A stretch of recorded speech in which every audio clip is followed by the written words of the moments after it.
Starting. There we go. Oh, hey, everybody. It's me, Jonathan Johnston here, your host of Conversing with Creators. I think this is the first time I've done an actual intro. Every other time it's just kind of weird bamboozling stuff.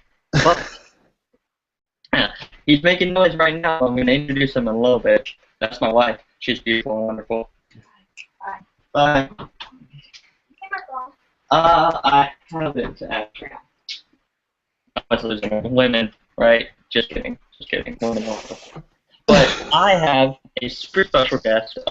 If you follow my channel, you've heard his voice before. If you follow his channel, you've definitely heard my voice before.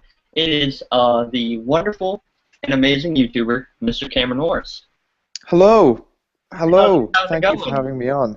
Oh, of course. I think I've been on your channel, Man on Fire Films, like 2, 3 times. 3, I believe. We've done a bunch of other stuff together. Yeah. I'm one of those YouTubers who has about 8 different channels that some have started and failed. So you've been on and off a couple of them. Yeah, we're going to go through the history of that. We're going to go through Oh, not jeez. all of them. I don't even remember all of them. We'll probably only do the ones that I'm not embarrassed about. Right, so we can't talk about any of my channels because I'm embarrassed about all. Ooh, it hurt then. Yeah, but I'm Cameron. If you haven't heard of me before, which you might not have, I'm a filmmaker slash YouTuber. I do short films, and I also do YouTube videos. It's kind of in the name, but yeah, I enjoy making short films mostly. I edit, I direct, I produce, I write. Yes, and I just try as hard as possible to make things that people would like. He works with a great group of guys on a channel called Man on Fire Films, which probably put a link in the description when I get around to all that stuff. They also have a Facebook page. Just go ahead and go like that right now. Give you a Right second. now. Okay, they should be back now. It doesn't take that long to like the Facebook page. Yeah, definitely. So we're gonna start with the hard-hitting questions. Oh, and by the way, me and Cameron have known each other for years. Ever since I started doing the YouTube thing, which was about, I want to say 4 or 5 years ago. I feel like maybe '09. I think it was like around '09 when I started doing it. I believe so. I think we started at the same time, but then we didn't talk to each other for a good year. Yeah, we didn't really know each other, and then I think you commented on my videos, a couple of my videos, and then we just started internet friendship. It's how it starts. Commenting. So don't be a douche when you comment. Be nice. Yeah, man. If you comment on someone's video, they could be like a couple years down the line, they could be your friend, and then also publishing a comic book and like referencing you in the comic book. So you never know what might happen. This isn't my time to talk and shine right now. We're talking about you. I talk enough about me. Okay. First hard-hitting question right here.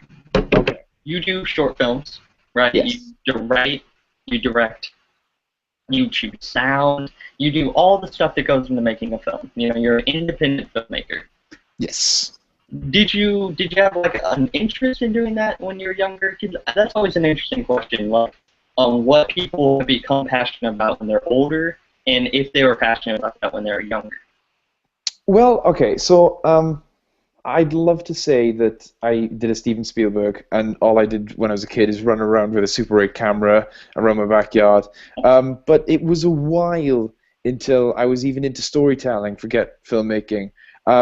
This is actually a story that I don't tell a lot because it's really weird, but this is Conversing. Exclusive. It's not really exclusive, but it is an embarrassing story, and I love to tell them. So, when I was about 5, someone could probably figure out how old I was by looking at the year the film came out. But there was a film called Dinosaurs. It was an animated movie about dinosaurs, basically. And I went to I went to see it in the cinema with my dad, and I love going to the cinema. But it was the first time we sat up front, and there's it's not a scary scene, but it's a scene where the dinosaur comes really close and roars, and I got really scared. Was it animated as in cartoon, or was it like the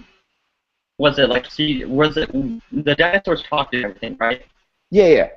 I I feel like I've seen this movie. It's a CG animated movie. They've got a ride about it in Animal Kingdom in Florida.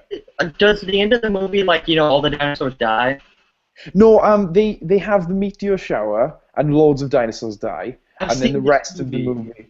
Have you? Oh, I okay. still So think you might I've have seen seen it. it. Oh my god. Oh, I haven't seen it since I was since I was a little kid. But yeah, I distinctly. There's like it's about like a younger dinosaur. Yeah, yeah, definitely. Not But like your time, but it's a different one. This is like probably early, like maybe 2000. I I think. think that might have been where it has. It was like when I was 5 or 6-ish. But basically, I went to see this movie, and it really freaked me out as a kid because it was the first time the cinema hit me in the way that it was like, oh my god, they might be real. So I remember I couldn't get through the movie. I started crying, and then my dad had to take me home. And for about 3 years, I did not go to the cinema. I was like really freaked out by it. And looking back, considering how much I love the cinema now, it's really weird. But I like didn't go to the cinema. And the first movie that made me go back was Spider-Man 2. When Spider-Man 2 came out, I was like, I love Doc Ock. I need to go see this movie. And I went. You're And Spider-Man. We're here for Doc Ock. Right yeah, here. man. Were you It a was big Alfred crazy. Molina fan? Is that what it was? That's Alfred, right? Yeah, I just I don't know. It was just something where I was like, maybe it was just an excuse to overcome my fear of the cinema, which is the weirdest fear ever. But Well, I was it's like, interesting because the whole idea behind movies and such that it's supposed to impact you in a way. yeah, It's supposed to make an emotional connection with the audience. It's interesting that you're a filmmaker now, and the movie they scared you. It scared you into loving it. yeah. It was kind of weird. It was like it was the first time that I really had a connection with a movie like that. Because the first movie I ever went to see, I don't remember this, but I went to see Hercules when I was really little. And that was the first ever movie I went to see, which Oh, that still remains one of my favorite I movies. talked about on Twitter about how much I rewatched Hercules and how Yes, good the movie yes. that is. I, That lo- is I love that so good. movie. I'm even as like my like not really an adult but like almost 20 years old self. Yeah. I love Hercules. It just had everything I could like. I almost liked it better than Lion King. I was surprised. My favorite Disney movie is weird. It's The Hunchback of Notre Dame. Just something about that movie I just really like. Rewatch it because Gail Simone was talking about on Twitter how the Count in that movie is like the worst villain in any Disney movie. Well, as in really evil or like really bad? Yeah, as in like no, as in like evil. Just like when Yeah. you think about it, he's just a bigot, and that's like the scariest thing in the world. Well, yeah, he's that, and then also like he's a sexual predator. It's just got all these underlining horrible There's that themes in song, it. the song he sings, Hellfire. Yes. I think where he's Oh, like fuck. he's like really he's like sexually attracted to the Jesse, and he's having a war with himself about it, and like he's gonna go to hell. Like it was what? So cool. It is so dark and cool, and I like know. The stuff we watched as kids that we didn't realize was like crazy. But definitely. it was all subtext. It's not going hell. So, like it's very like the images, vivid images, and oh, which is weird because you probably more since you actually make films. But me, as starting doing comics and actually using a visual medium, I'm not going to finish Bedouin Pepper. Yeah. When I watched I Frankenstein. Piece Okay. of crap. It is so bad.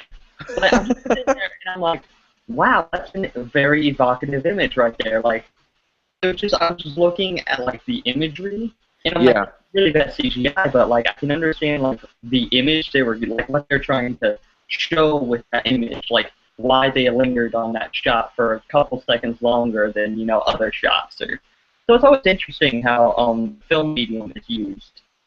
Yeah, you start to appreciate like usually when you're younger, you see the actors, and then the rest of everything is just the movie as a whole. So it's two focuses working. But then when you become like interested in movies, and when you start making movies, and even some people don't make movies, but they just like movies, you start to realize all the different people that went into it. So like you start to really realize like what the editor did. like when he held on that shot just for like the 1 second longer that changed the entire scene. And Editing then is the most important most important part of the movie. one of the most, yeah, I'd agree with that. He gets the final cut of Yeah, like the movie. he makes sure that the scenes that the actors portray, that you can see the chemistry, and they know when to cut away. They know it's. I love watching like just finding out like the little secrets about movies. It's like, oh, originally this scene wasn't supposed to be in the movie, or stuff like that, where it's like, Yeah. wow, just the work that goes into, like, if you could linger for a shot for too long or not linger long enough, and that could change the entire landscape of a film. Yeah, it is. Like, we'll talk about editing a bit more because that was kind of my like doorway into filmmaking. But as I was saying, like so I kind of got back into movies, and then I kind of just loved the cinema experience, like just going to the cinema. And my dad would give me countless amounts of movies to watch. He'd be like, we watched James Bond together. That was a big one. The original Star Wars, Indiana Jones, just kind of everything that he grew up with, we would watch. And then I remember the first movie really being excited to see was I believe it was the second or third Star Wars movie, episode 2 or 3. Yeah, the later ones, yeah. Yeah. And at this point, I was younger, so they were kind of aimed at me. So looking back now, they are kind of disappointing. But I remember going to see it and being like, this is what we've been waiting for. My dad watched these as a kid, and now I get to watch them with him for the first time. And I always remember coming out of the cinema and being like, that was awesome. And then he was just kind of like, ugh. It's gonna be weird when we grow up. We have children, of our own. Yeah. And it's like, I'm gonna show them the Avengers. Yeah, man. I loved, like, a movie that I went twice to see that movie. Like, it's gonna be crazy how far the technology's gone and how realistic things look now. Yeah. I don't know how it's going to progress, but it's going to be crazy when people think that the CGI and all the visual effects of the Avengers are subpar. Like, they're just going to be like, oh my god, what? That wormhole looks so stupid. And look at Thanos' chin, it's mad. They won an Oscar for the visual effects, right? Yeah. Either that or they're nominated. I think they won. I think they were definitely nominated. Yeah, I know. It might have been Life of Pi that one. Oh, okay, that would make sense. One of those movies. But we're gonna get off track. But I think we had a very good discussion. So, didn't really watch movies until you got back into movies with like Spider-Man 2, and you went back and watched a lot of the older films. When did the idea of filmmaking as something that you wanted to do start popping into your head? Okay, so this is weird. It was confusing for me because like usually it would, like, people talk about how it snaps and like they're like, okay, filmmaking, but I didn't quite know what I wanted to do. But I got to a point where I was like, I like just filming things. So the first thing I would do is whenever we went on holiday we used to go to France a lot, to Disneyland Paris. And I would just film everything. I would film everything that happens. I would film all my relatives. I would film us on the ride and stuff, which sometimes they shout at you, so I wouldn't recommend doing that.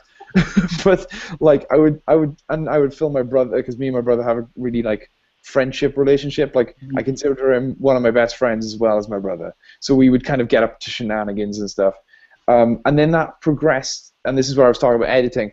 That was like, what can I do with this footage? And then I discovered editing, where it's like, you just put the footage next to each other, and you figure out when it starts, when it finishes, if you want any cuts. And when I started doing that, I was like, I began to create a narrative using, footage that I got from my own life. So it wasn't necessarily storytelling, but I was creating a story with what I had. It's still a story. It's just a different. It's not a fictional tale, storytelling, or there's probably a better term for that. But it's you're still creating a narrative, which is what filmmaking is. Yeah. Real life, you're still kind of following a narrative and kind of creating beginning and end. Yeah. Well, now in in university we learn like it's kind of they call it documentary, but it can also be considered like non-fiction storytelling, where it's not necessarily a documentary because it's not about anything, but it's creating a story with real things as opposed to fake things. So kind of like reality TV is non-fiction storytelling and stuff like that, even though a lot of that is fake. But so I'm editing a lot, and then I discover YouTube, and I'm like, this is a place I can put my things, you know? Yeah, I was about to ask you, so that all happened, and then YouTube, which wasn't even, I think when we started doing it in '09 was when it started becoming a big thing. 'Cause before that, it was just kind of clips that random people found. Yeah. Where you'd find when you'd watch a funny video, and then certain people actually started talking and throwing their opinions, and that's when like people like me, like I was watching, Eric, blows and stuff up. Yeah. Who hates that name, but he chose it. Brown coat Eric. I was watching Real Manos, I was watching Duke Luke, Justin, Steve, Geekolution, and I realized, which I even found out about Geekolution after I started doing videos more. Yeah.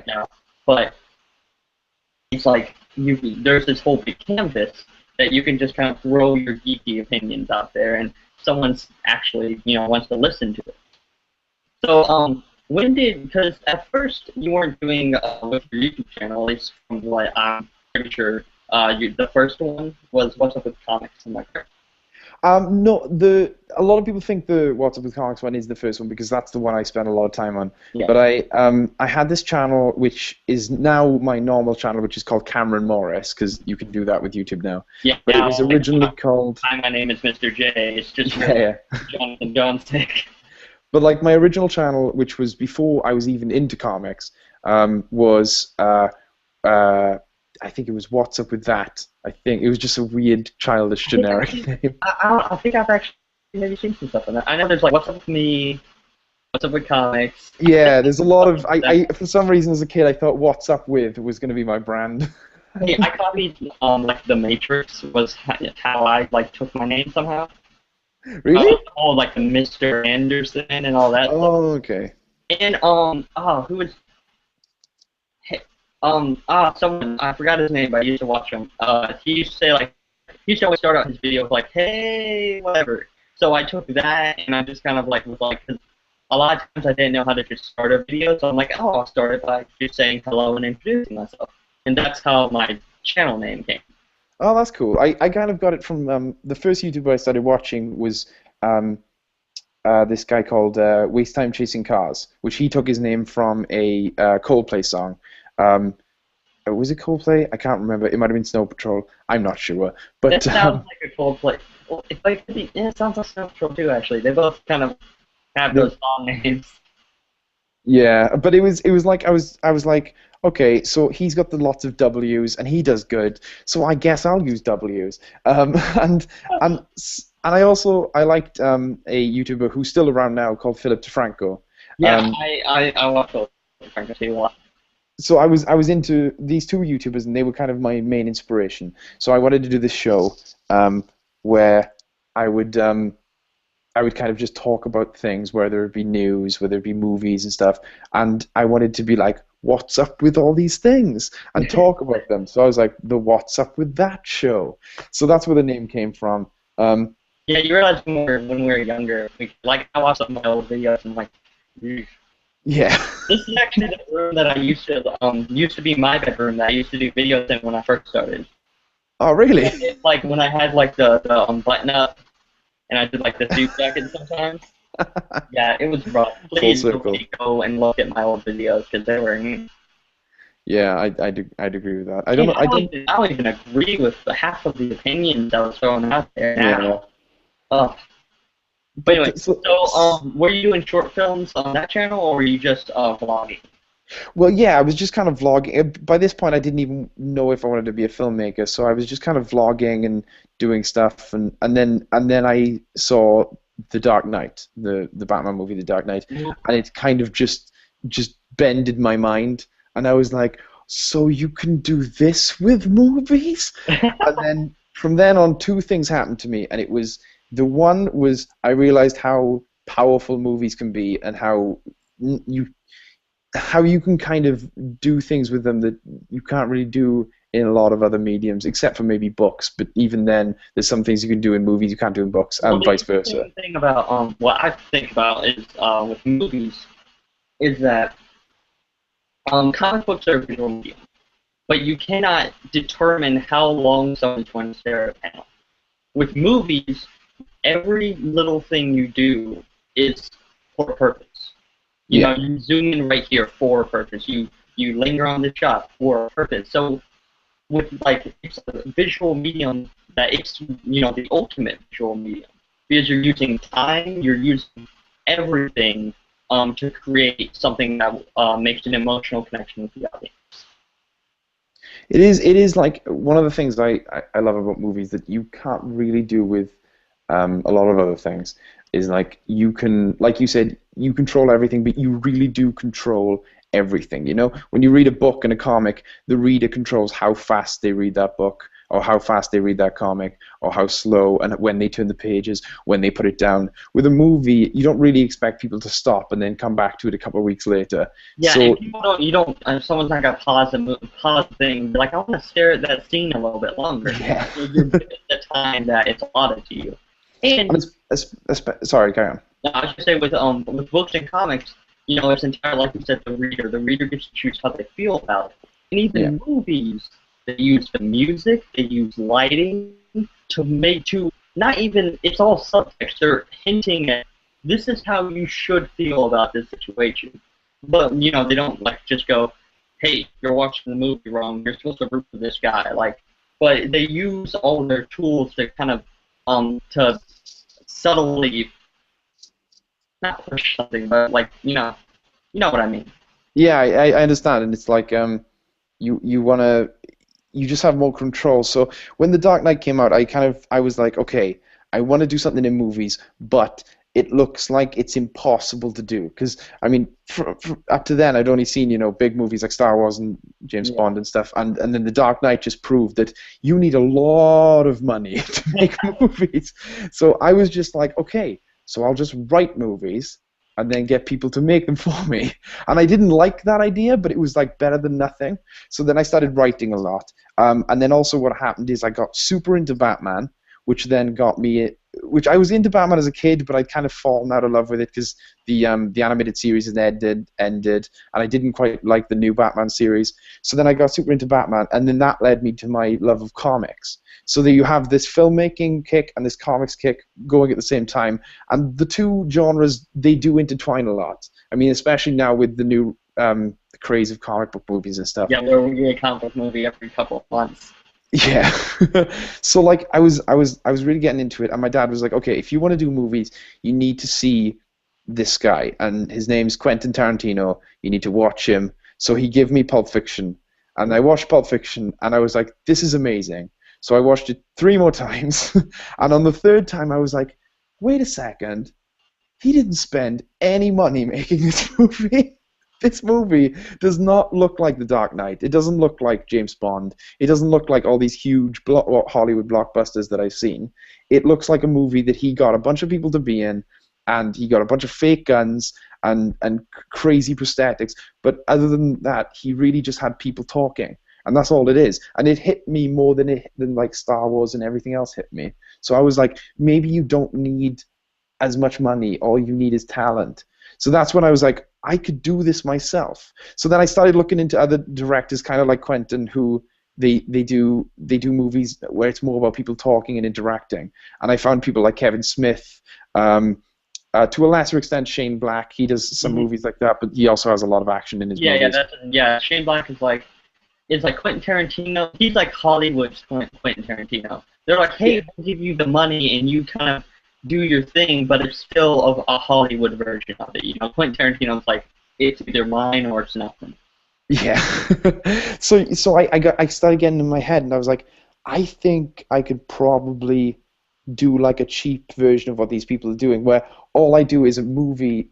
I do a movie. This is what obviously I want to do more movies with big budgets, hopefully. I was like, to start off, I could just tell stories about people with opinions and talking, and what if they got into weird situations and sometimes supernatural situations. But it didn't necessarily have to be something that I couldn't pull off with a lot of money, without a lot of money, Yeah.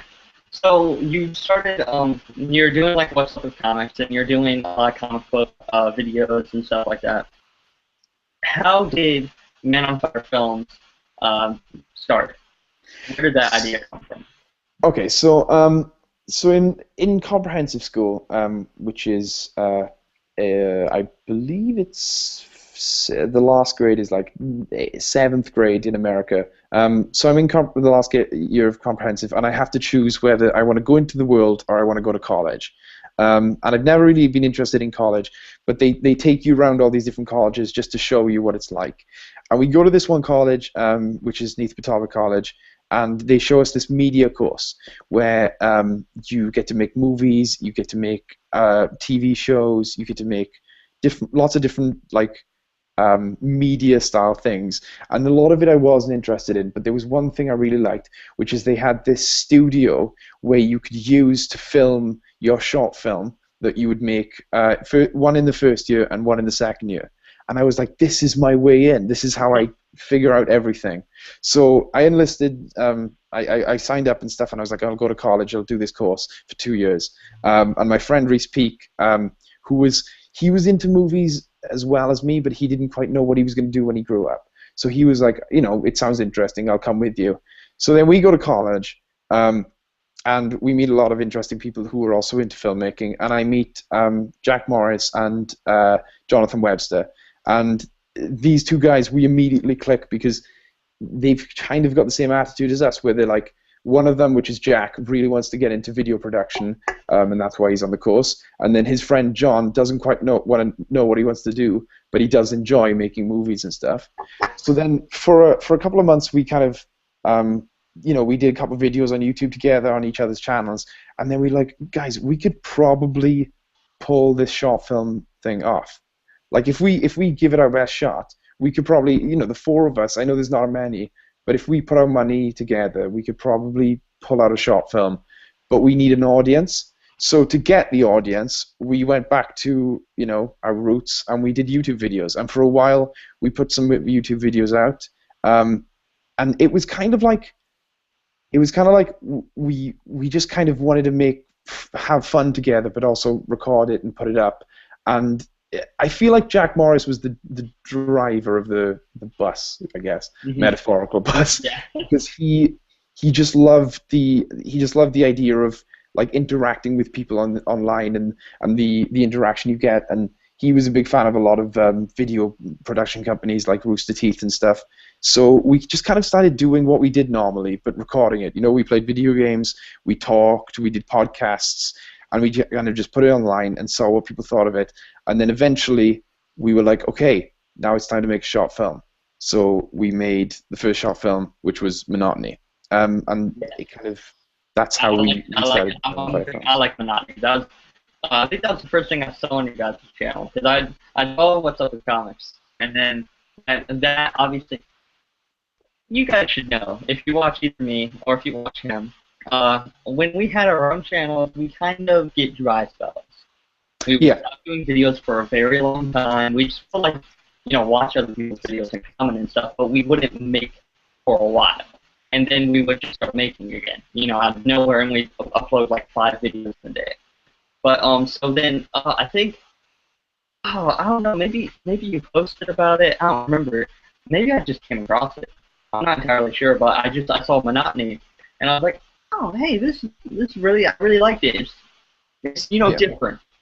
A lot of the time, short films, especially on YouTube, it's either A, a skit, like a comedic skit, or B, they have some big kind of production, green screen, all this like jazz. So I feel like minimalist almost sounds like it's insulting, but minimalist is not insulting. Yeah. Kind of using the minimalist, like understanding we don't have a big budget. I'm not going to try and make all this stuff happen, and it's going to look bad. I'd rather use what we have and make the best thing we can. And that's what I really got from it. It is like this thing, and like you mentioned about the dry spells, I just kind of needed what I now know is a producer, but at the time we just called him, the the guy who kicks us in the ass when we're not doing work. Every good director is just kind of like a lazy guy with good ideas, and then when he gets a producer to be like, you need to do these ideas, and this is when you need to do them, and that's what Jack was to me. For the first year or so, he was just like, you have all these ideas, you have these things you want to do. Why are you just sitting around and talking about them? Why don't you just do them? So that's why we kind of formed the channel, because he would have this kind of drive to do these things, and I would have these ideas, and he would have ideas too, and we would kind of push each other to get better. And that's when Monotony came up, and it was kind of all predicated on this film competition that came up. That was like, we didn't think we could win, but we were like, this is a good place to start. If we make a film for this competition.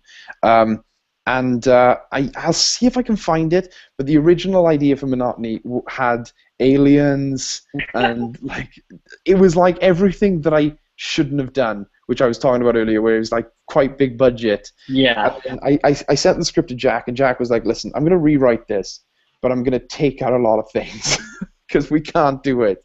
So I was like, okay.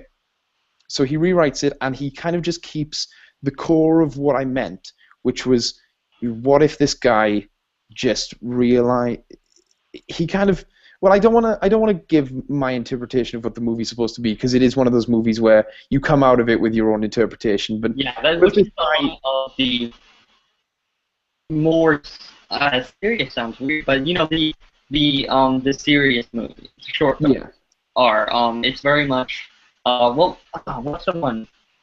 Oh, the major short film that is entirely what you take from it. It's like and John. I'm not quite sure. Sorry. I can't remember the name of the short film. It's where he dies and he goes to and he is everyone. You're talking about my short. Sorry, I didn't know you were talking about my short films. Yes. I'm talking about your short film. Sorry. Existence. Yeah. Existence. Yes, that is the major one. But a lot of those movies are short films. You don't say movies. It doesn't matter. Yeah. Don't Uber to me.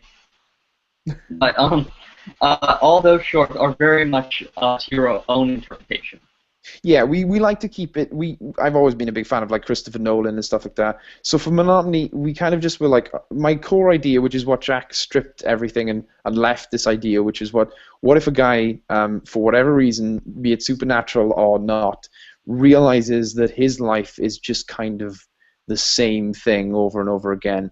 And it was inspired by what I was doing when I was younger, when I was like, I don't know kind of what I want to do, and you have that fear of you don't know where you're going to go, so then just life becomes monotonous. And until I met Jen, which was very early on, so it's kind of an adaptation, but I just didn't know what to do with anything, and that's what this guy is. He's just kind of stuck in the same place, and for whatever reason, you have to watch the movie to find out. He discovers this, and he has to make a choice whether to change it or to live on. And we were just kind of like, this is what we wanted to do, so let's film it, and we filmed it. It's interesting because it's a very kind of it's something that everyone goes through, even I sometimes just go through where I'm like, I get up, go to work, go to school, go to school, go to work, go to school, go. It's like a lot of times, you just you don't realize that you get into the habit of doing something, but then you do it, and just you get depressed. I get depressed. My whole thing is when I get a part-time job or get a job. I've had a couple jobs. I'm looking for anyone right now. I don't want to get stuck. All the time there's people who are just like, yeah, I've been working here for 10 years, and I'm like, I don't want to be working at the same job. That's just not me.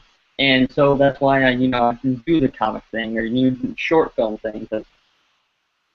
It's just something that either divine, whatever. It's something you realize that you have a story to tell, and it's your duty to tell.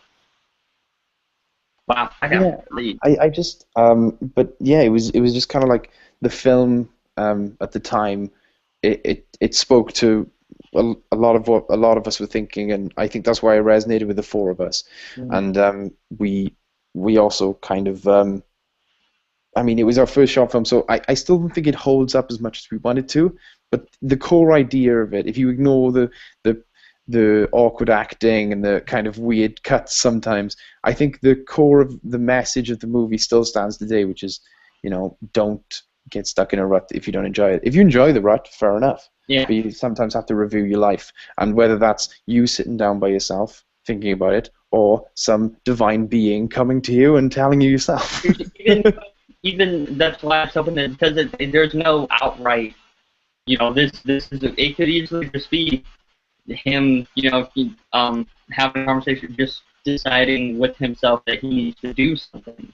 But Yeah. it's just how the great thing about films, is that, and the great thing about fiction and medium and in general storytelling is that you use these big ideas, these very human ideas, and you show them in a different light. You use the supernatural, you use whatever you want to use to get across these very basic human ideas and human messages. Yeah. So that was kind of the form of Man on Fire films, and that was where we started. And yeah, we just kind of the YouTube thing was a big thing for Jack, and it was a big thing for everyone because we enjoyed it. But then slowly it became a way to just kind of, it aided us all. Like in Jack, he became the CEO of Man on Fire, and he's really driving the entire thing now. And then it also helps create hype for my films, and it gives me a place to show my films where I know a lot of people will watch them and give their opinions, be it positive or negative. At least they're watching them, Mm-hmm. John decided against staying because he got into video game production, and there's not much he can do with that. He does come by and help us just for a laugh sometimes, but it's not really his thing. So then we have Reese. He's big into cinematography and directing and stuff, so he helps out here and there as well.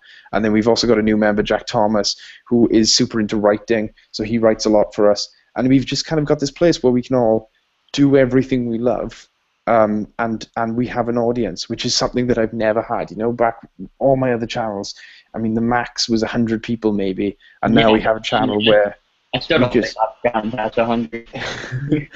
But we have this place where if we all keep working together, I mean, we just hit 1 million hits recently, so we have like this big audience of people, not so much huge, but it's enough that you can be like, guys, I made this, and just kind of vomit it onto the internet, and then people can be like, I like that vomit. That was a cool vomit. Yeah, that's I see a lot of specs right there. That's very good. But yeah, it's an enjoyable thing, and from there, I continue to make short films. I have one. Right, so I'm trying to figure it out now. I have that short film, which is Monotony. Mm-hmm. Then I was like, I wanted to try to do something by myself because Monotony was a group effort. Yeah. So then I made a film called Duplicity, which is I enjoy the movie, but I'm the first to admit that it was rushed. The idea was, we'll do it in a day. We'll do the entire film from start to finish. We'll film it in a day. We'll do it. It'll be fine. And the actors got fatigued. The producers, everyone involved was just exhausted. But we were like, we're gonna do this. So we had there's a thing in films where you obviously have to strike the set and you have to remake it somewhere else, and there's also a lot of waiting involved. Yeah. So in that time, the actors would just go to sleep. We'd film a scene, we're like, okay, now we've got to do some organizing for the next scene, so the 3 actors would just go to sleep. And then I'd wake them up, and they'd be really grumpy, and I'd be like, okay, come on, we got to do the next scene. And they were like, okay.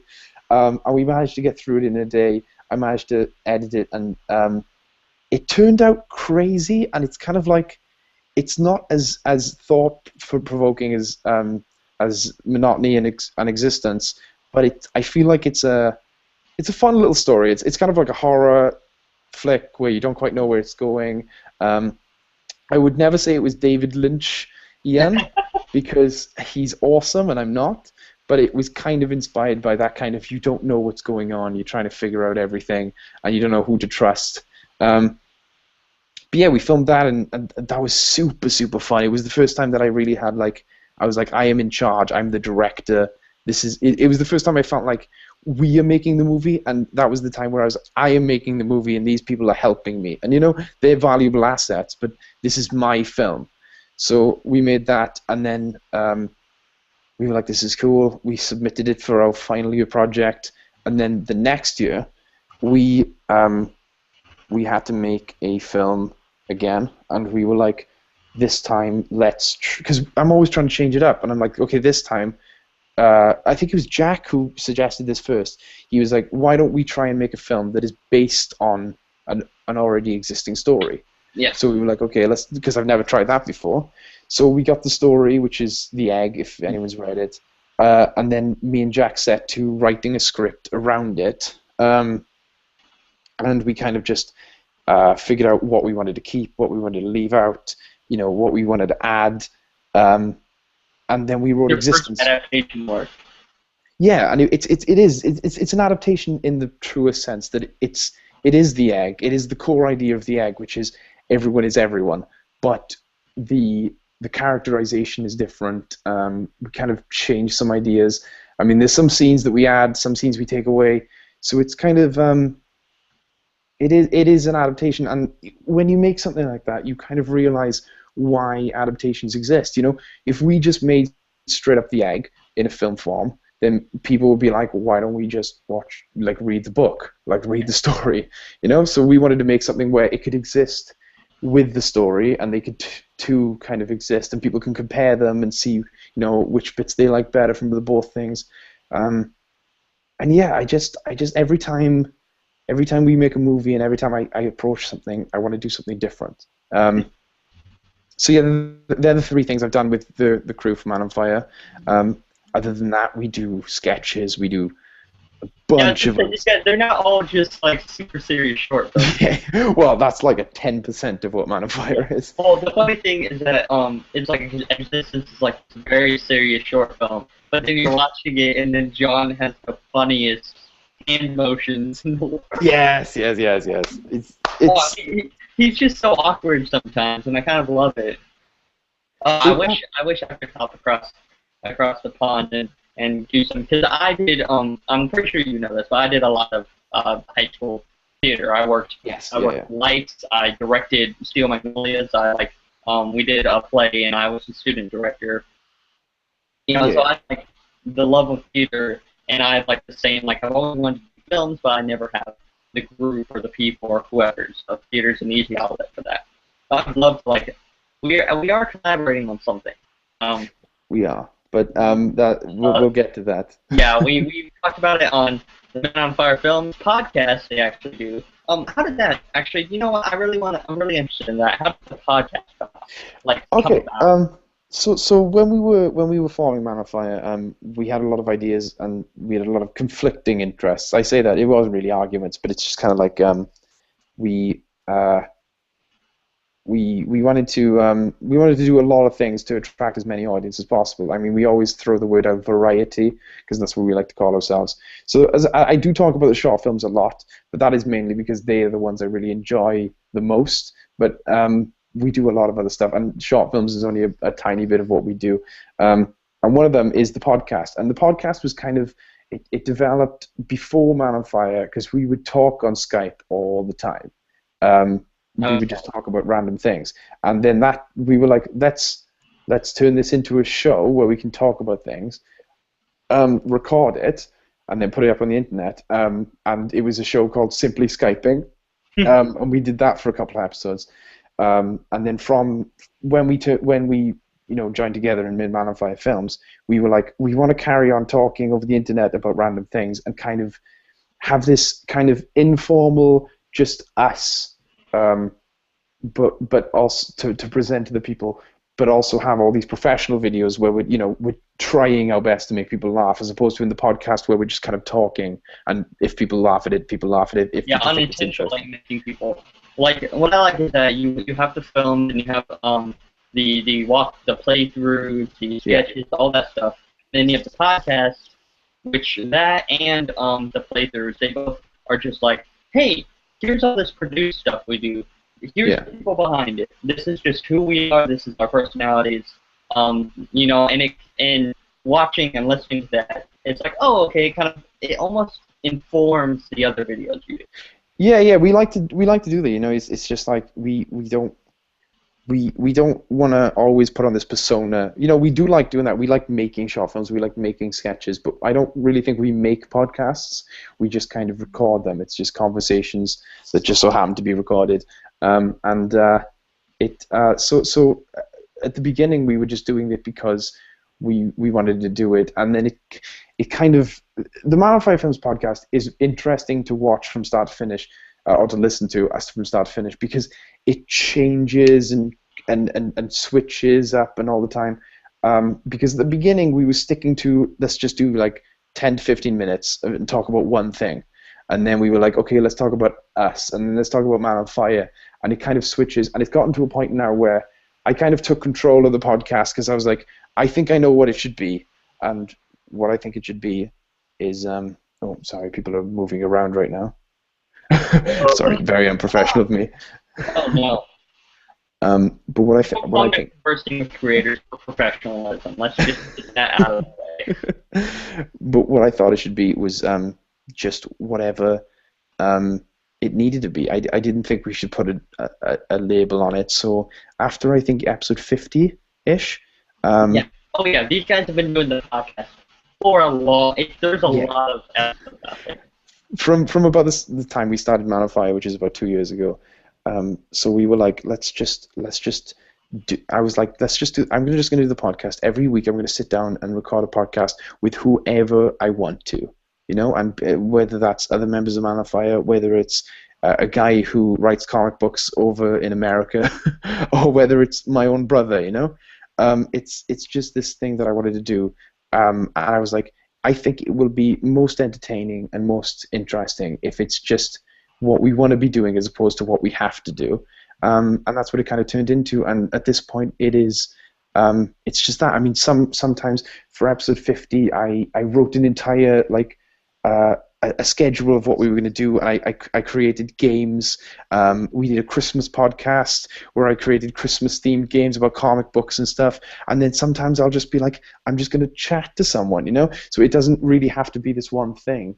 And that's what I love about the podcast, is because it just allows me to be like, this week I'm going to go on a train, meet a random stranger, and record them and talk about their life, and then the next week I'm going to sit in with my brother and we're going to play 20 questions, Oh, sorry, someone's coming in.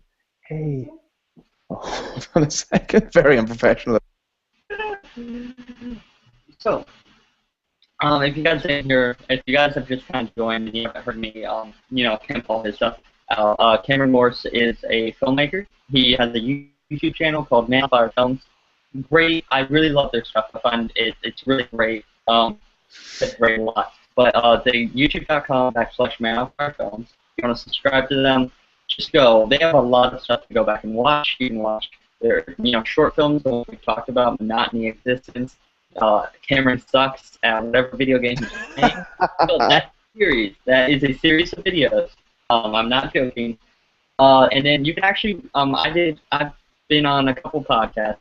I did one where I was just talking about Edward and Pepper. Another where I was talking about Valentine's Day. So I don't always have to think about my stuff. I was just talking about life and relationships. And then we just recently did one which should be going up tomorrow. Maybe around tomorrow. But, it is tomorrow. Which was a lot of fun. We talked about American and Welsh school systems, and at the end, I spoiled some secrets for, Edward and Pepper. But anyway, sorry about that, guys. I'm gonna take use of this dead air time and pick out all this stuff. But yeah, 14 viewers right now. I don't know if you know this. Oh man, that's crazy. Yeah. So now we have to actually talk about some interesting stuff. Oh, geez. So again, sorry about the unprofessionality. Over in here in Wales, there are people sleeping everywhere. I think I'm the only person in Wales awake right now, other than my mother, who I just woke up. But yes, so that is the story of the podcast, and it continues to develop. And I urge people, if you're like, okay, I like these type of podcasts, throw me a tweet or a message, and I will point you to a Man on Fire Films podcast because we've done a podcast of every single genre. I'm working on a cooking podcast. I'm working on a video podcast, a gaming podcast, everything. I just want to do every type of podcast there is because I just want to do them, you know? Yeah, at Cameron P. Morris, if you haven't followed on Twitter, go follow him on Twitter already. I love him on Twitter. Me and him talk back and forth. We hashtag all the time. We are, I think we're the main source of hashtags. I think you can trace every hashtag that has ever been created back to us. Yeah, we're the hashtag kings. King's a hashtag. That's another hashtag. We just made another one. Oh, I had a question. Actually, I do have one. Actually. But you talked a lot about when you're talking about duplicity. Yes. Yes. But you talked about how it was you were directing. It was everyone was obviously doing their parts, but it really felt like your project. And is that what you want, say 5 years down the road? Do you want to be directing, or is there like a certain aspect that you look more than others? Like, where do you see yourself in filmmaking? Maybe even in this channel. I don't know, in like 5 years down the road. Yeah. Well, I've always said that. Well, I haven't always said, but since I've been into filmmaking, I've always said that I've wanted to write and direct. That is like my huge passion. I love doing it with short films. But I feel like I'm at this point where like I always want to be writing and directing films. But if that's not what's making me money, I'm okay with that because I always feel like as long as I'm doing it, I'll be happy, and as long as I can do it, I'll be happy. Whether they're short films, big films, mini films, anything. But another thing that I really enjoy that I think is something that I can pursue as a career and not have to be like, this is a do or die, there's a 10% chance that I'm going to do this. I think there's a pretty big chance that I'll probably get into editing because editing, as we said earlier, it is kind of the final cut of the film. It's one of the most, of the movie. Yeah, and it's kind of it's this thing that I love doing. And the best thing about editing is you have a lot of people that are just like, I hate editing. They can't stand it. A lot of directors, they find it monotonous and boring. And I feel like the fact that I love it is more of the reason to go out and do it. So I will edit people's work even if I don't know them because I'm just like, I can put my own stamp on this, I had nothing to do with this and they want me to edit it, so I can just kind of put a little bit of Cameron in this and just kind of put it out there, and that'll always have a bit of meaning because I edited it. And yeah, so I think editing is a place I want to go. But as you said, writing and directing, that is my big thing. I've so many stories, as do you, and as do a lot of people. Yeah. I have so many stories I want to tell, and a lot that I think are, I want people to give their opinions of. So I think I'll probably be directing and writing till I can do no more. Yeah, yeah, and it's weird. It's interesting because you are by definition an independent filmmaker. Stanley Kubrick, everyone throws out this quote, but he said, if you want to be a filmmaker, just make a film. You're a filmmaker then. And it's interesting because even comparing us, because we have a lot in common. Me doing independent comics, my first issue isn't even out. I call myself, I do independent comics because I'm writing comics. I mean, the first issue coming out, but so fulfilling, even if I don't know if we're even getting that far, but me just writing issue 5, just scripting it out, just, fulfills me way more than, just sitting and doing nothing. And I feel like is that the same way with you, that even just, you don't even know if you're going to start this movie, you don't even know how the short film's going to work, but just sitting down and going, hey, we don't know if this is going to work out, but we're going to do it. It just feels so much better than sitting around and dreaming of doing it. Definitely, and it's something you have to experience because you think for a long time you're like, and this is even after I made a couple short films, I was like, I don't know if I want to do this because what if I start it and it goes wrong? And then, a perfect example is the short film that I'm making now, which is a new one, exclusive, but I'm currently working on a short film, and it is a perfect example of what you just said, where it's like you talk about it for a while, and you're like, this might not work, and then as soon as you're like, okay, I'm going to do it, you just start realizing that it doesn't matter how this turns out. The fact that you did it is good enough. And if Yeah. people like it and if people don't like it, that's up to them. But I just think, and especially when you do it with your friends, we've had so much fun. We shot over a couple of weeks. I think it was 2 weeks. And we've just been to so many weird places. Like we were shooting down the sand dunes, and between shots we were being bitten by gnats, and we were walking through swamps and shit. Sorry, I didn't mean to swear. Am I not allowed to swear on Oh this? no, this channel, yeah, fucking. Oh, okay, cool. Yeah. No, I always worry about swearing on your channel because I feel like I'm like, because you're always very polite and like you usually don't swear that much in interviews at least. The other videos maybe not so much, but like on the podcast, you're like, oh, flicking whatever, and I'm just like, oh shit, man, bastard. But yeah, this channel, you should go back. Not you, but the audience, go back and listen to my video with Bob France, Conversing with Creators, and Justin Cristelli. Just not even asking, just cussing flying everywhere. I didn't mind. I just thought it was funny. Bob France is just throwing out fuck like it's nothing. Yeah, but yeah, so like we were just doing crazy things, and you realize like there's a point you hit. I think it was like the second day of filmmaking where we were like, we need an actor, we don't have an actor, and then I was standing behind the camera directing, and I was like, oh, you know what, fuck it, I'll just put a costume on and be in this movie as well. And you kind of realize like it doesn't even matter if this doesn't do well, as long as we made it and we had fun making it and we have all these memories, that's what matters. And it's just, as you said, it's fulfilling. There's no other word to say it. You do the thing is out there, and then you move on and you do more things, and that thing will always exist. And you know, while I'm in post-production on this film, we're already talking about the next film, which John knows about, which we're in pre-production for. And it's just kind of like, you know, it's planning, casting, writing, directing, everything. It's just, the more you do it, the more it's like, yes. Yeah, I can think of 99 reasons why it's a horrible idea to, you know, start doing independent comics or start doing independent films, and how it's a barrier to entry and all this other stuff. I can think of 99 different problems and different reasons why no one should ever do it. But once you get up and do it, it doesn't matter. You know, it just all kind of goes away, and it just becomes, hey, I'm doing this thing that I want to do for the rest of my life that makes me happy. So what if I'm not making any money on it right now? Or so what, I'm not, you know, the biggest thing. So what, I haven't got my Eisner yet, you know? It's like taking that first step just feels so much better than sitting on the bench. And it's one thing that I like to say, because like a lot of people who are huge say it, like Kevin Smith and different directors and writers. They always say, you know, just do it. And it's cool for them to say, but sometimes you just feel like, yeah, but you're saying that because you're there, you know? You wouldn't be saying that if you failed. Be at the top of the mountain and say, oh, just come up.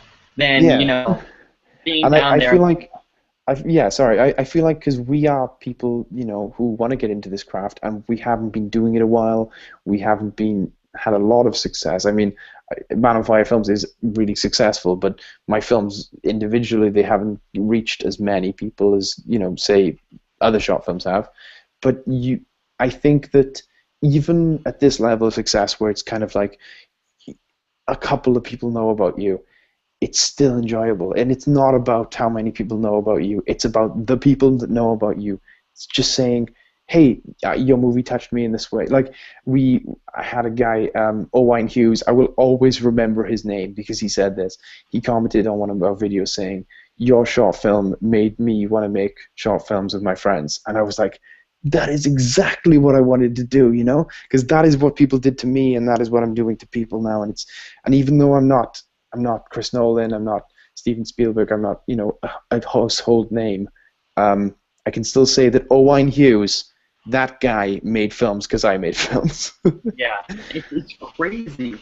You know, I'm just thinking that you can have that kind of impact, which is the reason that I wanted to do like all this stuff, Conversing with Creators in the first place, is because I take these people like, you know, like Justin Cristelli, who did that for me. You know, he started doing Red Knight, and I was like, wait, someone can you can do it. Like, Yeah. this dude like is some random guy in Norfolk. Can make comic books and I can too. So that's the main thing behind this video series. I want people to watch these interviews and go like, hey, these guys aren't, the Bendis, the Kubrick, all these other people, but they're doing it and they're happy and you can do it.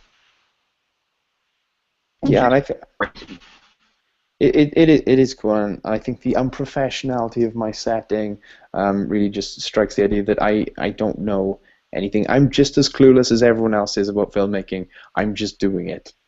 That's the difference between everyone. Is there's people who are doing it, there's people that don't, and the people that don't but want to should just do it. Yeah.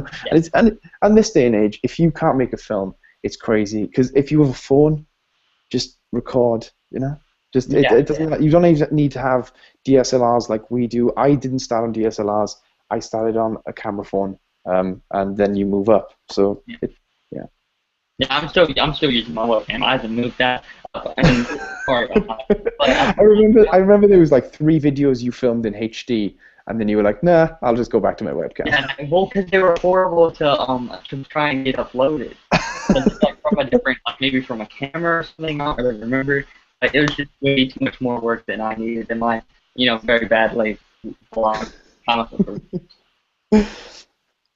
Yeah, that's. Yeah, I was gonna say. I guess we could talk a little bit about our collaborating together. I wish I could do more.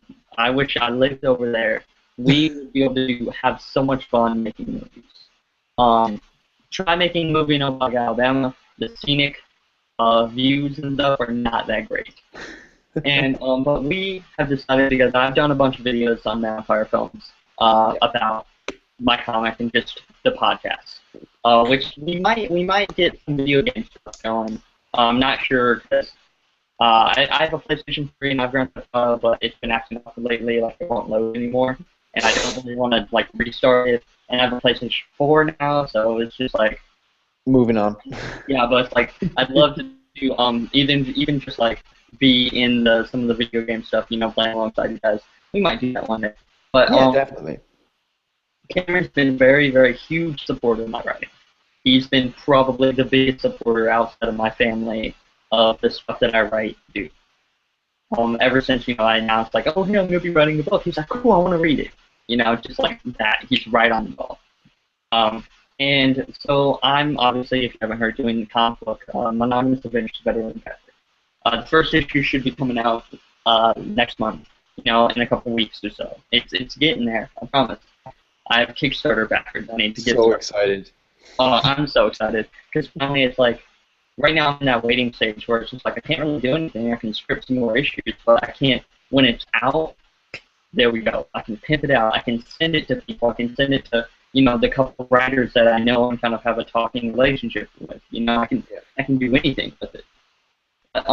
So we decided that I was going to write. I see me and Cameron more as co-writers of script, because I kind of gave a lot of dialogue, and I'm gonna let him do the directing stuff. But we're going to be working on a short film together based off of Anonymous Adventures of Edward Pepper.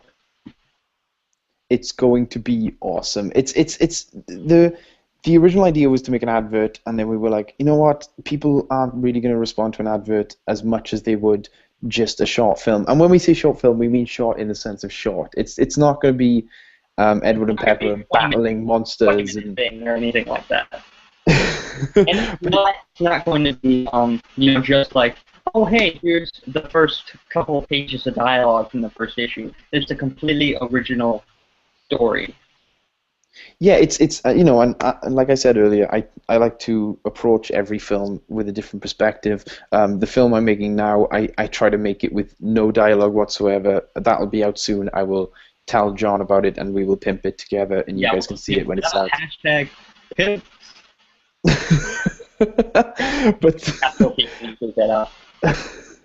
But like, so this one, I was like, okay, what can I do with this one? Which I was like, okay, I've done an adaptation where I took a story and I did it again in a movie. So why don't I just do a spin-off? And that's really what this is. It's kind of just, it's a spin-off of Edward and Pepper written by the creator of Edward and Pepper, so it's in continuity.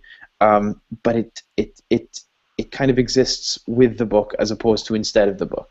You know, you can read the book and then you can watch the film, and they kind of both exist together. The great thing about it is that you could even the book, the movie, the short film, whatever, can be just like in between the pages. I mean, that's how perfect it is. It's just like, hey, between issue 1 and 2, this happened. Yeah, and we can. I mean, we'll have to see how the first one goes, but we can do more. We can make it episodic. But it is literally just at its core. It's a story about a guy and a girl, and that's what Edward and Pepper is, and that's what the film's going to be. And just because the film doesn't have giant monsters and spaceships and stuff doesn't mean it's not about Edward and Pepper, you know? Yeah, I think it's a very great representation for people who never read the books, because there's superhero action, there's all that fun stuff, but that's not what it's about. You know, the movie, like if people watch that and then go read the books, they're going to have a better idea of what the books are about than someone who just saw the cover and saw stone and magic and stuff like that. Yeah, and it's. I mean, I've always liked John's writing. I think that you're one of the only people I know who are still writing like the creators of Batman '66. You know, where it's just like, what if this happens? What if Batman does this? What if Edward and Pepper does this? And what if this happens? And I like that with Denny Decatur, which is the original book, and I've liked that with Edward and Pepper. And I think that to do a movie in that sense, because I've never really been like that. I've never really had writing where I'm just like, what if this happened? What if this happened? I usually have a structure, so it's cool to work with where I'm trying to structure this, and you're like, let's do this, and then the two things. Yeah, we're very much like the Odd Couple. He's very me, I'm very clumsy, and it's a very easy show. But because I'm very much like, I have this great open canvas. I have a great artist named Brandon Washington, brandonmwashington.tumblr.com. Check out his artwork. You might even see some Edward and Pepper stuff in there. And he's got this really great style that's like a mix of like Frank Quietly, but with like that realistic kind of. It's so good. The way I like to describe his art to people when I'm talking about John's comic is it's the perfect blend of gritty and crazy. Yeah. It's like if 1966 Batman was made in 90s London. It's kind of like this kind of urban feel, but also there's also like crazy dinosaurs and crazy like spaceships and different things. I like to see it. I see it as more of like an American comic made like an anime. Yeah, it reminds me of that, like kind of wacky. There's serious, there's wackiness. There's like a lot of like family relationship stuff. It's a relationship book. Doesn't mean that just has to be couples. It's just relationships. But anyway, so we're gonna be working on that together. He's gonna be emailing me because obviously I can't be there in person to look people in the eye. And spirit, John. Yeah, I'm gonna be like the worst executive producer in the world. There's gonna be like an actor that says a line wrong, and I'm just gonna hold out a picture of you looking disappointed, and they're gonna be like, "Oh no, I'd upset John." I'm gonna email you a picture of me just like. It's gonna become a thing. But so that we're gonna be working on that, and that's just one of my favorite things I'm excited about because it's. Something I've always wanted to do and never had the resources to do, a short film, a movie. That's just something I've always wanted to do. And then being able to be a part of it with a group of guys that, even though I don't get to talk to Jack and John and Reese. It is a very Welsh name. Yeah, I'm American. Again, I might have been around the world, but I'm still from the USA. But Reese. And all the other guys who have seen, the people who have seen pictures on Facebook and stuff of, haven't talked to them. I can tell just by how excited they are and how good of friends they are with Cameron that I would like them, and that I'm happy to be working with such a group of guys on my dream project.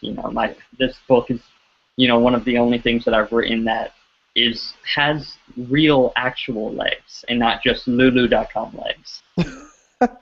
Hey, don't you insult Lulu. That is always going to be the place where you, even if, Where as I wrote much my as you first try to book. bury it, as much as you try to bury your Lulu career, I'm going to keep bringing it up no matter how late it gets. I We're feel going like, to be in eventually 2040 and I'm going to be like, I remember Danny DeCate.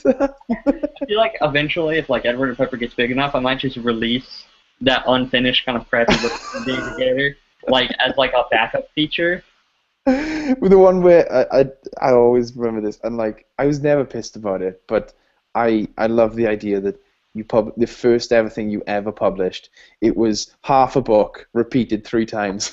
Yes, because like I didn't know that Lulu had this weird minimum page requirement. Yeah. So when I uploaded my pages, it didn't meet the requirement, so they just redid it until it met it. Oh, and then I wrote some more. And I always have ideas for that book. It was a lot of fun. But I'm going to be mixing some of the elements of that book in Edward and Pepper. Captain Danny Decatur is Edward's father or stepfather. He's his stepdad, and I might introduce H2O. As like Edward's weird uncle. But yeah, it's a weird uncle. But yeah, getting back to the film, it's just like Yeah. I always want to do different things. I just want to do as many different things as possible. Just like it kind of, I didn't realize this before, but it kind of parallels what I do with the podcast, where every time I'm like, what can we do different now? And I think this is probably one of the most different things you could ever do, is create a movie that is kind of based on a comic book, but also is a sequel, but also is a prequel, but also Yeah. you don't know where it takes place. And then it's not necessarily, not only that, it's written by the guy who created the characters. And yeah, and also, which is going to be really weird, and I hope people appreciate this, they're not going to look like Edward and Pepper, but they are going to be Edward and Pepper. It's weird. It's going to be interesting to see how people react to it, because obviously they're going to. I might get them to do English accents, but also I think it would be really interesting to see like Edward and Pepper if they were Welsh, or That's if. the thing is that their characters and their personalities are supposed to be any people so they could be just like anybody. It's just names. And the powers and all that stuff in the comic book. But the idea is just like Edward and Pepper. I know an Edward, man. I know a man on fire. He just kind of yeah. This is a Conversing Creators exclusive. Not exclusive. I said on the Man on Fire Films podcast. Yeah. But there is a character in Edward and Pepper that is Man on Fire. He's Welsh. My co-writer Cameron does the dialogue for Man on Fire. He Welshes it up. I Welsh it up indeed, and that is with the help of many Welsh consultants. But yeah, we just kind of try and make him as Welsh as possible without being cartoony. Like, but if you want to talk exclusives, I can give an exclusive right now. Conversing with Creators. So this is an exclusive, not set in stone, pun intended, but I'm going to do something with Edward in the film that isn't necessarily. I'm not sure how I'm going to do it, but I'm going to figure it out. But because we can't do special effects, but I do want to allure to the fact that he is made of stone, that he can change his body to make of stone. So there is special effects. there is a sequence in the film which hints towards his powers, and I'm still trying to figure out how I want it to work, but it's going to be subtle. But those of you who watch this episode will know to look out for it, and John will now as well too. Yeah. But it's, I'm working on it, and I'm going to try and figure it out. But I really want it because I love the idea of just the people who read the comics watching the film and going, oh, because it's Edward and he's, I get it. Yeah. Like I love those moments. Thing about watching superhero movies when they kind of wink at you, like it's like oh hey. Because the way this film is going to work is you don't need to know that they're superheroes to watch the film. You don't need to know the book, but I want to make it so that if you do read the book and you do know who Edward and Pepper are, you just have that extra level of enjoyment. So yeah, I'm hoping to do something like that. I'm still working it out, and it's going to take a while, but we're looking at summertime, ish being the release date. Yeah, nothing confirmed yet, obviously. And it's probably we're gonna have the comic and the movie the short film. They're going to be around the same time. You know, the comic might be a month before or whatever, but they're going to be around the like you could read the comic first and then go watch the short film, or someone could who's never heard of the comic just go on your channel and watch the short film and be like, oh, hey, that's pretty cool. What? That's based on something? Oh, cool. I'll read it. You know. Yeah, but it is something that I'm nervous about, but also the level of which I'm nervous is grossly defeated, I guess, by by the level of how excited I am. We don't have any writers over here who can think of better words. I mean, neither of us do any of that stuff. Yeah, what writers pen type? I don't understand. What do you use? What do you use? Do you use a pencil? What is this? That's bad. That's a bad joke. I may have to run off just for 1 second because my laptop is on 9 minutes. I was gonna say I feel like we've been talking for almost an hour, right? Really? Oh my god! We started, I think, around 6:30, and it's 7:30 now. I wouldn't know. It's 1 o'clock here. Well, it's been an hour, so I think maybe like a couple more minutes. Like maybe I say we can get our plugs and stuff out of there, and then we can end it. Yeah, I'd do that. Gotten about everything. We've talked about the films. We even got into a discussion about how films impact people. We talked about youtube.com/manonfirefilms. How that came to be. Your great group of guys, Jack, Reese, John, who's kind of there around but not really as much anymore. And then you've also got the other Jack, which who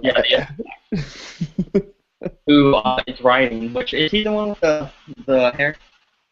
Yeah, he's the one with the long black hair.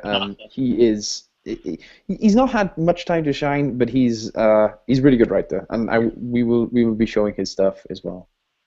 Yeah, and so you're doing post-production on a film right now.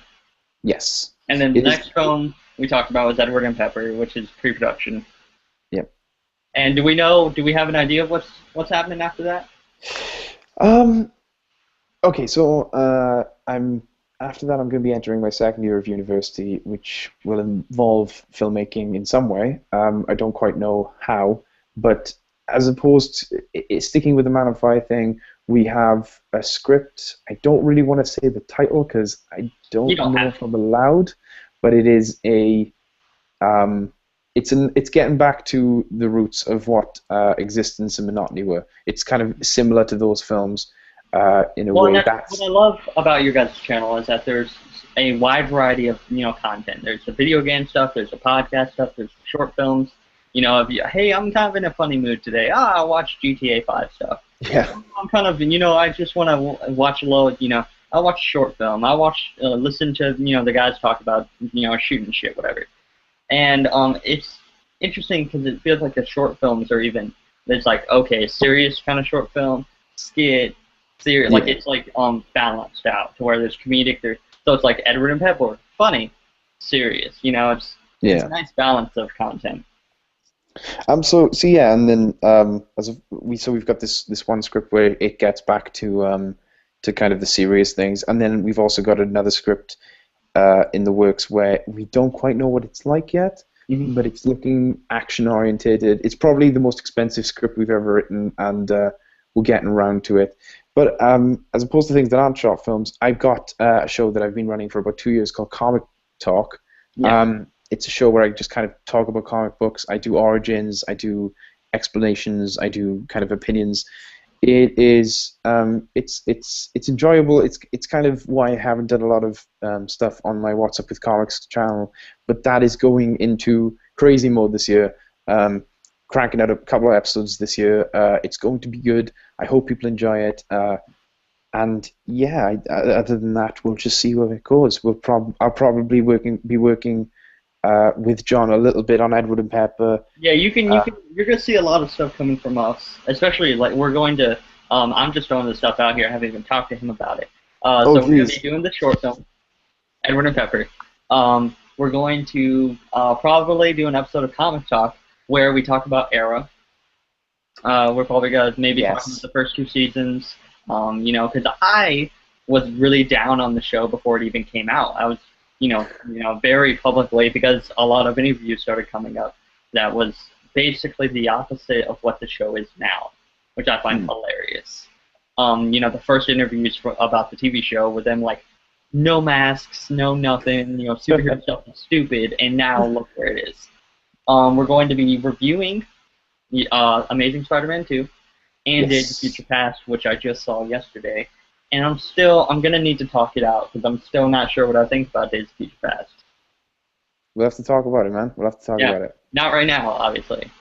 But that's coming up, so we're going to be doing a couple of reviews tomorrow on Man on Fire Films podcast. I showed up yesterday, but it'll be uploaded tomorrow.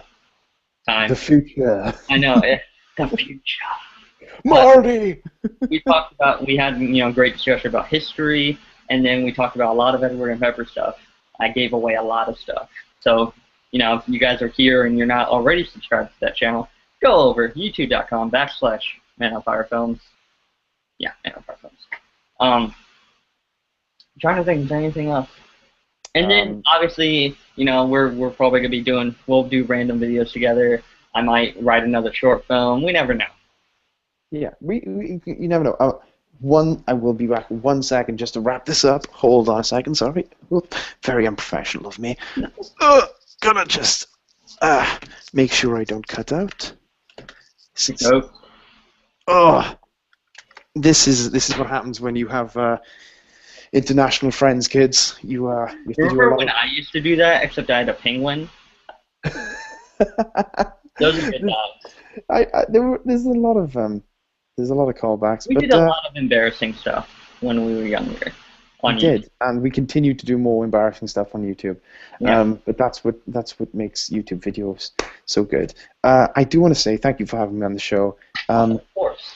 This is something we've been trying to do for a while, and I will definitely be back, because there was a while where neither of us had anything kind of going on. You were trying to get the what I believe was the Pink Ninja. Loverboy. Yeah, Loverboy. But you were trying to get Loverboy off the ground. Which, I have a script for the first issue, but, if anyone wants to draw it. I know, right? For free. but yeah, it's just kind of like. I feel like we both started doing things again at the same time. Yeah, so it's good to be talking to you again and conversing, and I think if you're going to take anything from me and John's relationship, is that no matter how hard it is, you should always try and find people who are up to do stuff. Because there's a lot of people in the world that are like, why? Like you're like, oh, I want to make this. Why? Don't do that. You've got to find people who are just like, why not? Let's do it. Let's do it. And sometimes those people are in the same college as you, like Reese and Jack and John and Jack Thomas, and sometimes they are in a completely other country in a different state. But either way, you just have to, you have to find them. And you gotta get my inspirational tie on real quick. Da-na-na-na-na. And that's why me and John are running for presidency. Yep. Of both countries. Cam and John. But it's basically what you need to take from this video, from all the other conversations I've had with creators, is that if you want to do something, do it. You have a story in your heart, just tell it. We even had talked about it earlier in this video. It feels so much better to take that first step and to try doing something than to just sit on your ass and do nothing. I sat on my ass for 17 years. I felt like I really started, last year probably with the comic book stuff. I'd been writing and doing stuff. I mean, technically I've been writing, just periodically forever, but actually doing something with the stories that I've wanted to tell, and that's the thing. I mean, even if you're unsure of what you want, you just have to try things. Cameron, I don't know how many film festivals he's, I feel like every day there's a new film festival that they're submitting their short films to. Yeah. Because you just gotta try. I submitted Edward and Pepper to which dark place? Like 7 maybe comic book companies. No one's gotten back to me. I don't care. You know, it's Yeah, just it's just doing it, man. it's the nature of doing what makes you happy. And it's also, if you're a type of person who likes to brag about stuff, and most people are, it's way more fun to say, I've done this, as opposed to I'm going to do this. You know, if you're like, oh, I'm gonna make this short film, people are like, oh, well, where is it? But if you're like, I did make this short film, it's here, watch it, and they're like, that was crap, but props to you, you did it. Hey, if you made a short film, it's a piece of crap, you're still a filmmaker. Yeah. I make a comic book, everyone hates it, I still am a comic book writer. That's how it works. No one can take that away from you. No one's gonna walk up to you and say, hey, you can do comics now. You can make your own movies now. It's okay. You just have to get up and do it. No one's gonna open the door for you. Yeah. And if you can, yeah, I think we've covered all bases. And also, John, I know this is about me, as everything should be, but I do want to congratulate us both on staying on topic. This is probably the first thing we've done where I felt like we had a very serious, good interview going on the entire time. Yeah, man. This is where I get my shirt off. We just completely go everywhere. But yeah, I've got no shoes on. Spoilers. I got no pants on. So. Oh, I think you win. Yeah. Oh, and another congratulations for both of us. Certain maybe famous people like to say that, geeky guys can't be in relationships or stupid stuff like that. So, I just want to congratulate both of us. I'm married. I've been in a relationship for over 3 years. Yeah, David Goyer. I like Martian Manhunter. I like She-Hulk. No? I like She-Hulk too. She-Hulk is not just... Oh, I'm not even going to get on that topic. Yeah. If we're going to pull that card, then yes, okay. You're married. God. I'm sorry I'm not married yet. God. But, yeah. You are in a very monogamous relationship. Yeah. Guys are not polygamous at all. Yeah, I've been with Jen for I feel like I should talk about it, but I've been with Jen for coming up on 6 years now, and if none of this is anything without her, because as I said before I met Jen, I was just kind of like I didn't know what to do, and she is an insanely good writer and poet in her own right, and my kind of all of my aspirations are just kind of like looking at her and just being like, I want to do what you do, but in my own right. She didn't want to make films. She doesn't want to make films. She wants to write books. But like I was like, she's creating, and all I'm doing is thinking, why don't I create as well? So yeah, thank you to our wonderful partners for building us up. When you know what? Relationship talk. Damn, we're just adding a new section to Conversing with Creators.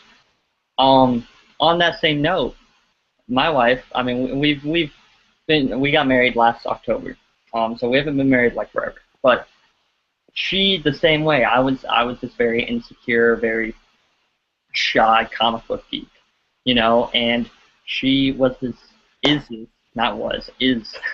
this insanely strong and independent person, and I was just like, wow, I could be like that. And that's why relationships are good. Yeah, man.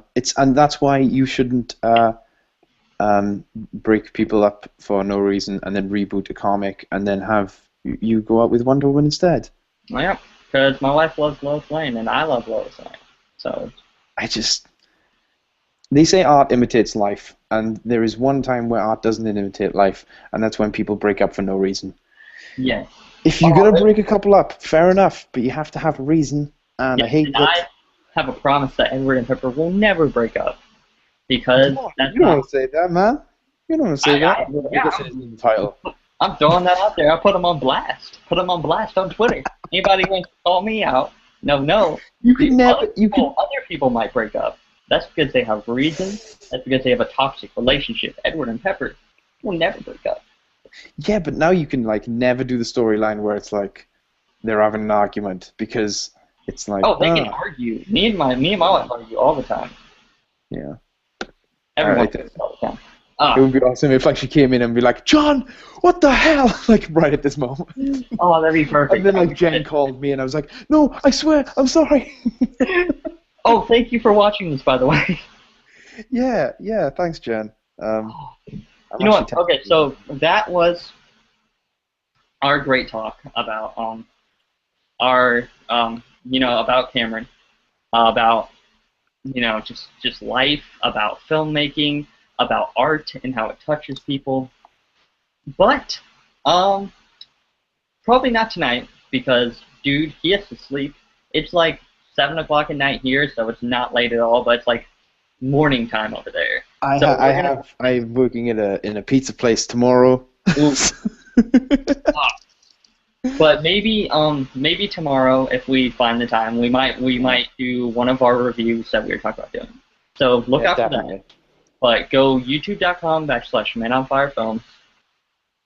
Go to the Facebook page, Man on Fire Films, and just create. Just go out and create. Anyway, my name is Jonathan Johnsick. My name's Cameron Morris. I want to thank everyone because our viewership spiked once Mr. Jack Morris posted this link on his on the Man on Fire Films Facebook page. Our viewership spiked. But if you came in the middle of this, just go back and watch the whole thing. I know it's long, but I really think if you watch the entire thing, you can even stop with this last 10 minutes where we're just talking nonsense. But the whole thing is really, it's about two college kids who are doing the work that they've dreamed about doing their entire life. And isn't that just a little bit inspirational? Yeah, and if you don't like it, then that's fine. If you don't like it, I'll put you on blast. Put you on blast on Twitter. So and you want to get on me at John Johnsick, at Cameron. Oh god. At Man on Fire Films. #MockPod. I feel like if we go any longer, we have a legal right to be syndicated. If we go any longer, it's just gonna be us just like so.